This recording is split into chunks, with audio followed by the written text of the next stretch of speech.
My dear student, welcome to my channel KPS academy. आज हम लोग पढ़ेंगे क्लास 9th एंड 10th से रिलेटेड सब्जेक्ट चैप्टर पॉलिनोमियल यानी बहुपद के बारे में। तो चलिए आज हम बहुपद का क्लास एक बेहतरीन क्लास में ख़त्म करेंगे। इसके सारे कॉन्सेप्ट को आज जानेंगे। यानी कहने का मतलब है कि आज हम जितने भी कॉन्सेप्ट हैं पॉलिनोमियल यानी बहुपद में वो सारी चीज़ें सीख जाएंगे। तो कल से नेक्स्ट डे से हम क्या करेंगे, अपना क्लास स्टार्ट करेंगे एक्सरसाइज के साथ। तो चलिए, क्योंकि ये क्लास 9, 10 दोनों टॉपिक को हमें दोनों में है, इसलिए दोनों को कोरिलेट करके हमको पढ़ना है। तो सबसे पहले उसके बेसिक कॉन्सेप्ट को सीख लेंगे, फिर हम 9th और क्लास का अलग अलग एक्सरसाइज के अकॉर्डिंग हम सॉल्व करेंगे। तो चलिए बिना देरी किए हम अपने क्लास को स्टार्ट करते हैं। तो आज हम पढ़ेंगे क्लास 9th एंड 10th दोनों में ये है। हमारा चैप्टर जो है 2 है और इस चैप्टर का नाम जो है वो हमारा है पॉलिनोमियल। ये हमारा 9th में भी है और 10th में भी है। इसे हिंदी में बहुपद कहा जाता है, बहुपद। अब यहाँ से पहले हमें जानना है कि ये बहुपद होता क्या है। तो सबसे पहले हमें बहुपद होता क्या है ये जानना है। तो बहुपद की बात करें तो देखेंगे कि ये 2 भागों से मिलकर बना हुआ है, बहु और पद। बहु का मतलब होता है बहुत, यानी एक से अधिक।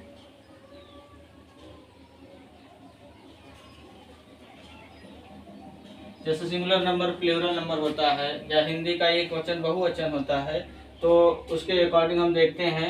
तो बहुवचन का मतलब जिसमें एक से अधिक चीजें आ जाती हैं उसे हम बहुवचन कहते हैं। तो यहाँ पर भी बहु का मतलब वही सेंस में है। तो आइए हम देखते हैं। बहु का मतलब एक से अधिक, यानी जिसमें एक से अधिक चीजें हों।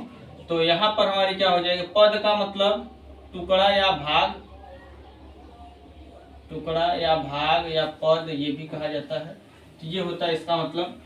तो इन दोनों भागों से मिलकर बना हुआ है। तो बहुपद की बात करें तो बहुपद का मतलब क्या है कि कोई एक ऐसा व्यंजक, यहाँ पर व्यंजक हम इस्तेमाल करेंगे इसको रिप्रेजेंट करने के लिए। व्यंजक मीन्स होता है एक्सप्रेशन, एक ऐसा। और यहाँ पर बीजीय व्यंजक की बात होगी। तो कोई भी ऐसा बीजीय व्यंजक जो कई पद, जिसमें कोई कई पद हो और साथ ही साथ वो पद जो हो वो डिफाइंड हो, और उसके साथ साथ उसमें हमारा क्या हो कि कुछ और टर्म्स आएंगे। तो उन टर्म्स के बारे में भी हमें जानना जरूरी है। तो चलिए हम देखते हैं। तो यहाँ यानी बहु का मतलब एक से अधिक हो गया, पद मतलब टुकड़ा यानी भाग। तो सबसे पहले हमें जानना होगा, जैसे कोई भी ax प्लस b, यहाँ पर देख लिया जाए ये एक बीजीय व्यंजक है। तो इस बीजीय व्यंजक में देखेंगे तो यहाँ पर और यहाँ पर ये पद कहलाएंगे, टर्म कहलाएंगे। तो ये इसमें देखा जाए तो ये दोनों पद मिलकर एक बीजीय व्यंजक बना रहे हैं। तो इस प्रकार के बीजीय व्यंजक को हम क्या कहेंगे, बहुपद कहेंगे। यहीं पर हमारा ax माइनस b हो जाए, ये भी हमारा क्या है, ये भी देखा जाए तो इसमें भी ये एक पद और ये एक पद है। तो ये दोनों मिलकर यहाँ पर भी हमारा बना रहे हैं एक बहुपद। तो इस प्रकार से ये बहुपद के टाइप्स हो गए, यानी बहुपद इस प्रकार का होता है। जैसे हमारा 2x इंटू वाई, ये भी हमारा एक बहुपद है। यहाँ पर इसको हम ऐसे लिख सकते हैं 2xy, बट इसमें ओनली 1 टर्म्स है, एक टर्म्स है। तो ये भी हमारा बहुपद के कैटेगरी में आता है। अब यहाँ से देखेंगे हम इसके बाद, तो ये बहुपद जो है ये हमारा कैसे बनता है। बहुपद की बात करें तो बहुपद को हम कह सकते हैं ये एक ऐसा अलजेब्राइक एक्सप्रेशन होता है जो चर और अचर से मिलकर बना होता है। देखिए इसमें देखा जाए तो यहाँ ए बी सी, जैसे हम इसको ऐसे भी कर सकते हैं 2x प्लस 3। तो ये 2 और 3 ये हो गया और x हो गया। x इसमें हमारा चर कहलाता है और 2 और 3 जो है वो हमारा अचर कहलाता है। तो देखिए ये जो बीजी व्यंजक हमारा बना हुआ है ये हमारा क्या चर और अचर से मिलकर बना हुआ है और इसी को हम बहुपद कह रहे हैं। यानी कोई भी बहुपद जो होता है वो चर और अचर से मिलकर बना होता है। तो यहाँ पर ध्यान देंगे तो ये हो गया हमारा क्या चर और अचर। तो यहाँ से सबसे पहले अब इसके बाद हमें जानना होगा कि ये चर क्या होता है और अचर क्या होता है।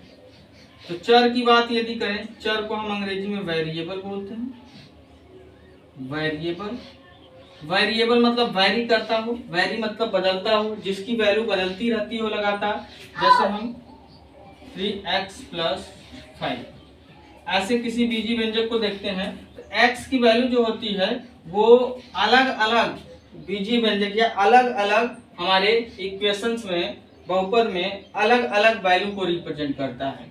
देखेंगे किसी में x की वैल्यू 2 आ जाती है, कहीं सॉल्व करने पर x की वैल्यू 3 आ जाती है। तो ऐसे जिनकी वैल्यू चेंज होती हो, लगातार बदलती हो, बार बार उसका मान हर एक इक्वेशन में, समीकरण में, व्यंजक में चेंज होता हो, बदलता हो, ऐसे टर्म को, ऐसे नंबर्स को हम क्या बोलते हैं चर बोलते हैं, चर संख्या कहते हैं। तो यानी चर की बात करें तो चर हमारा हो जाता है जैसे x, y, z, l, h, b, etc। ये सारी चीजें जो हैं ये अल्फाबेटिकल जो होते हैं, अल्फाबेट जो है ये हमारा क्या होता है, ये हमारा चर होता है। तो आप जान गए होंगे कि ये चर क्या होते हैं। और यहीं पर यदि हम अचर की बात करते हैं, अचर की बात करें, अचर में कोई भी नंबर्स 1 2 3 कोई भी नंबर्स होता है तो वो नंबर्स हमारा किसकी कैटेगरी में आता है, अचर की कैटेगरी में आता है। तो आप समझ गए होंगे यहाँ से कि चर क्या होता है और अचर क्या होता है। यदि आपको ये चीजें समझ में आ रही हैं तो बिना देरी किए मेरे चैनल को लाइक करें, सब्सक्राइब करें और अपने मित्र दोस्तों में भी शेयर कर दें ताकि वो लोग भी इस तरीके से अच्छे ढंग से सीखते चले हमारे साथ जुड़कर। तो चलिए, तो ये चीजें आपको समझ में आ गई होंगी। अब इसके आगे हम जानेंगे कुछ चीजें और हैं, जैसे कि कुछ चीजें इसमें और हम जानेंगे। तो आप इसका स्क्रीनशॉट ले लीजिए या फिर इसको आप समझ गए तो अच्छी बात है।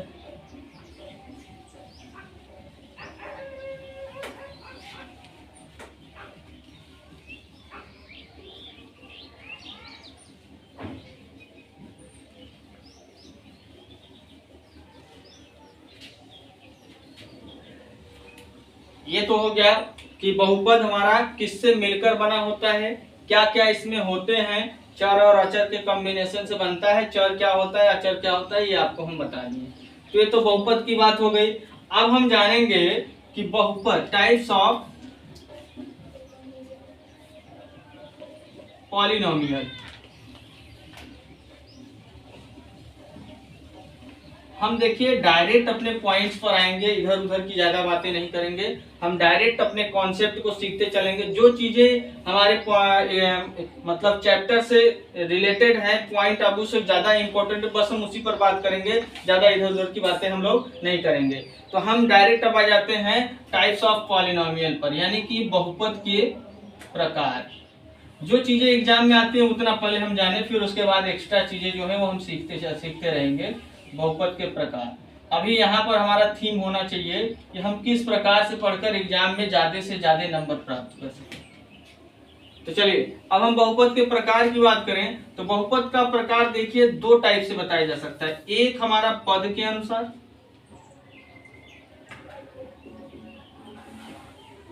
According to terms, according to terms यानी कि अकॉर्डिंग टू टर्म्स।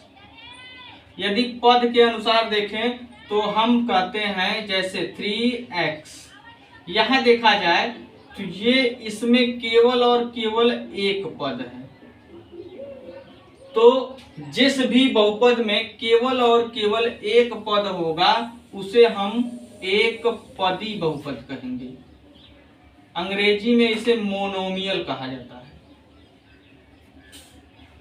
और इसी के बाद यदि दूसरे नंबर में जैसे हमारा 2x + 3 हो गया, तो देखिए एक पद यहाँ पर ये है, एक पद यहाँ है, तो दो पदों को यहाँ प्लस बीच में, इसका मतलब दो पदों को आपस में जोड़ा गया है। तो यहाँ पर ध्यान देंगे तो इसमें हमारा 2 पद आ जा रहा है। तो जब 2 पद आ जाएगा तो इसे हम कहेंगे द्विपदी बहुपद। द्विपदी बहुपद मतलब बाइनोमियल, इसको अंग्रेजी में बोलते हैं। इसी प्रकार तीसरे नंबर की बात यदि हम करें तो जैसे हमारा हो गया x² + 3x + 5।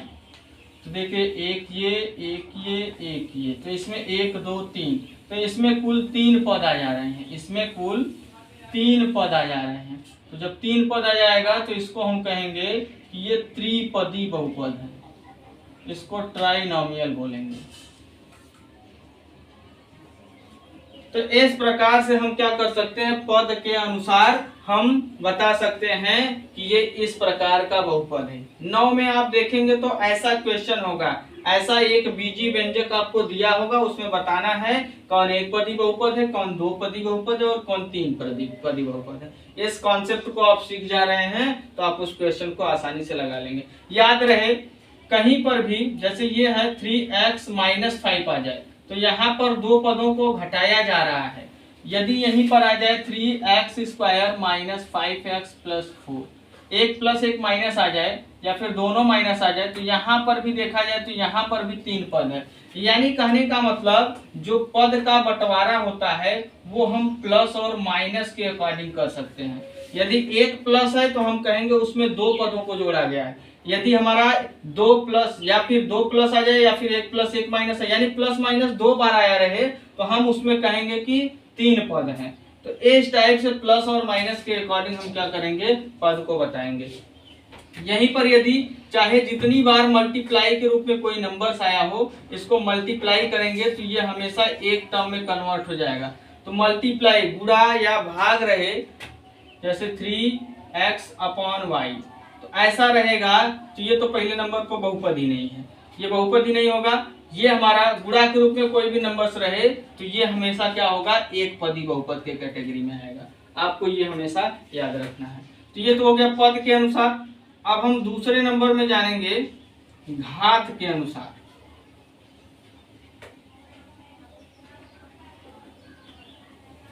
According two degree ये भी बोल सकते हैं या फिर अकॉर्डिंग टू पावर भी बोल सकते हैं। घात को पावर भी बोला जाता है, डिग्री भी बोला जाता है। तो डिग्री के अकॉर्डिंग हम कैसे बताएंगे, जैसे हमको दे दिया गया 2x + 5, कोई भी बीजी व्यंजक दिया रहे तो उसमें हमें हमेशा चर की घात देखनी है। चर की घात, चर अभी हम बताएं क्या था, x y z अल्फाबेट जो होगा वो इसमें चर होगा। तो x की घात यहाँ कुछ नहीं, इसका मतलब 1 है। तो जब भी कोई भी बहुपद एक घात का होगा तो हम उस बहुपद को कहेंगे कि ये बहुपद एक घात का बहुपद है। और एक घात के बहुपद को हम रैखिक बहुपद भी कहते हैं। रैखिक बहुपद भी कहते हैं, अंग्रेजी में इसे लीनियर पॉलिनोमियल बोला जाता है। Linear polynomial. इसके बाद हमारा हो गया जैसे दूसरे नंबर में यही आ जाए x² + 5x + 7। तो यहाँ चर x है और हमेशा चर की मैक्सिमम, चर की अधिकतम घात को हम देखेंगे। चर की अधिकतम घात को याद रखेंगे, मैक्सिमम पावर को। तो यहाँ x का मैक्सिमम पावर 1 था, यहाँ x का मैक्सिमम पावर देखेंगे तो 2 है। तो यानी यहाँ इसका घात जो है ये हमारा 2 घात का बहुपद हो गया। तो 2 घात के बहुपद को हम द्विघाती बहुपद कहते हैं। अंग्रेजी में इसे क्वाड्रेटिक पॉलिनोमियल बोला जाएगा, क्वाड्रेटिक पॉलिनोमियल। इसके बाद इसी प्रकार से यदि हमारा x³ + 5x² + 3x + 9 ऐसा कुछ आ जाए तो यहाँ पर चर का मैक्सिमम पावर 3 है, यानी यहाँ इसका घात हमारा 3 है, तो इसे हम त्रिघाती बहुपद कहेंगे। तो ये हो गया घात के अनुसार। तो इस प्रकार से हमारा क्या हो गया, बहुपद को हम 2 प्रकार से बता सकते हैं, एक पद के अनुसार और एक घात के अनुसार। तो इस टाइप का भी आपको कक्षा 9th में क्वेश्चन मिलेगा और इस टाइप का भी मिलेगा।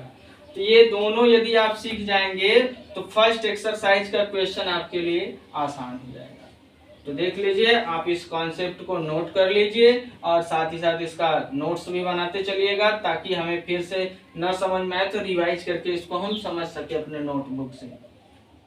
चलिए, तो इसका आप स्क्रीनशॉट लीजिए, फिर इसके आगे हम जानते हैं।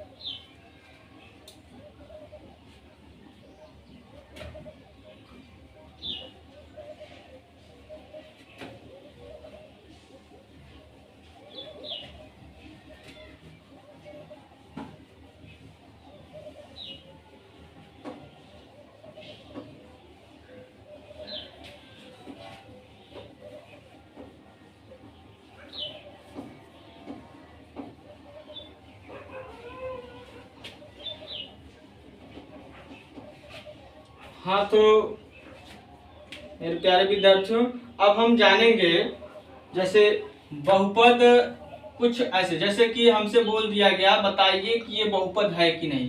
तो पहले बहुपद का स्टैंडर्ड फॉर्म जो होता है, मानक रूप जो होता है, वो हम जानेंगे। बहुपद का मानक रूप, स्टैंडर्ड फॉर्म।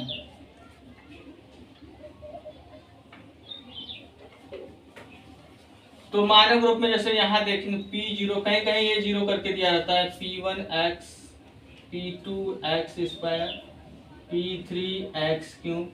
देख रहे हैं जैसे जैसे ये नंबर बढ़ रहा है वैसे वैसे घात भी बढ़ रहा है। तो डॉट डॉट डॉट यदि हम बात करेंगे nवें टर्म की, तो ये होगा Pnx पावर n। जहाँ यहाँ पर हम कहेंगे P0, P1, P2 dot dot dot Pn, ये जो है वो पूर्णांक संख्या है। पूर्णांक का मतलब ये हमारा निगेटिव भी हो सकता है, पॉजिटिव भी हो सकता है। अब इसके बाद ध्यान देंगे, अब इसके बाद यहाँ पर हो जाएगा हमारा इसमें एक कॉन्सेप्ट और याद रखना है कि जिस भी चर में ये बहुपद रहेगा, चर की घात जो होनी चाहिए वो धनात्मक पूर्णांक संख्या होनी चाहिए, तभी वो बहुपद होगा। धनात्मक पूर्णांक होनी चाहिए। कोई भी बहुपद लिखा हो, यदि उसका घात हमारा धनात्मक पूर्णांक संख्या होगा तभी वो बहुपद कहलाएगा। यदि धनात्मक पूर्णांक संख्या नहीं तो वो बहुपद ही नहीं कहा जाएगा। जैसे, और इसका एक स्टैंडर्ड फॉर्म ये भी होता है द्विघात समीकरण के रूप में, ax स्क्वायर। द्विघात समीकरण में ये मानक स्टैंडर्ड फॉर्म इसका ये होता है द्विघात बहुपद में। अब यहाँ से हमारा ध्यान देंगे, चर की घात हमको देखनी। जैसे हम बोल दें 3x + 5, तो यहाँ चर की घात 1 है, तो ये धनात्मक पूर्णांक संख्या, इसलिए ये हमारा बहुपद होगा। अब यहीं पर दे दिया गया 3 रूट में x + 5, तो यहाँ देखा जाए 3 रूट का मतलब होता है x के पावर 1/2। तो ये 1/2 जो है ये हमारा एक रेशनल नंबर हो गया, परिमेय संख्या, ये हमारा पूर्णांक संख्या नहीं है। तो जब ये पूर्णांक संख्या नहीं होगा तो यानी हम कहेंगे ये बहुपद ही नहीं है। यानी कोई भी चर यदि रूट में हो जाएगा तो हम कहेंगे वो बहुपद नहीं है। या फिर यहाँ दे दे x + 1/x, ऐसा कोई टर्म मिल जाए, ये भी हमारा देखा जाए तो इसको लिख सकते हैं x पावर यहाँ 1, ये 1 है, इसको ऊपर ले जाएंगे तो x पावर -1 हो जाएगा। तो चर की घात ये ऋणात्मक पूर्णांक आ गया, जबकि बोले धनात्मक पूर्णांक होना चाहिए, तो ये भी हमारा बहुपद नहीं होगा।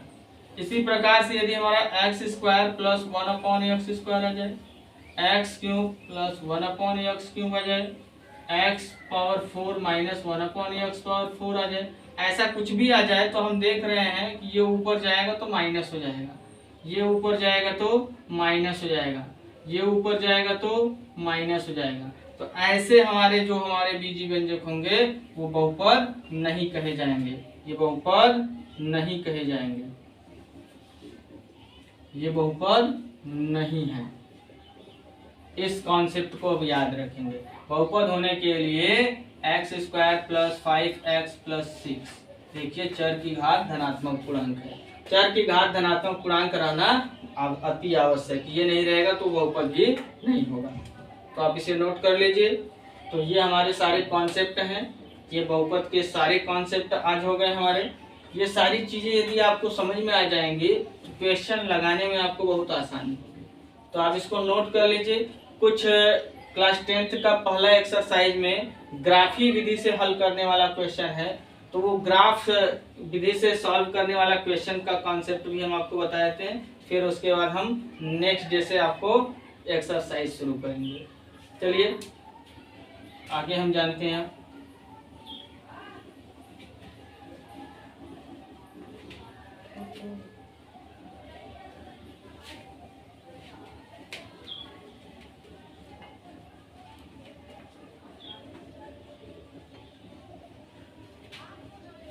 देखिए ग्राफी विधि से जानने से पहले कोई भी बहुपद दिया रहे तो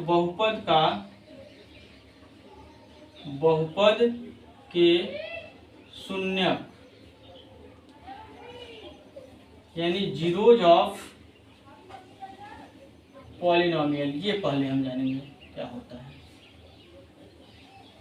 जीरोज ऑफ पॉलिनोमियल की बात करें तो इसमें देखिए होगा क्या, जैसे कोई भी हमें बहुपद दे दिया गया, ये एक बहुपद है, जैसे x में ये बहुपद है तो इसे मान लेते हैं p ऑफ x, यानी ये बहुपद को हम रिप्रेजेंट कर रहे हैं p ऑफ x से। x रिप्रेजेंट ये करता है कि ये x चर में बहुपद है। तो ऐसा कोई भी बहुपद दिया है तो इसके जीरोज, इसके शून्यक निकालना है, तो हमें शून्यक निकालने के लिए इस बहुपद को शून्य के बराबर लेना है।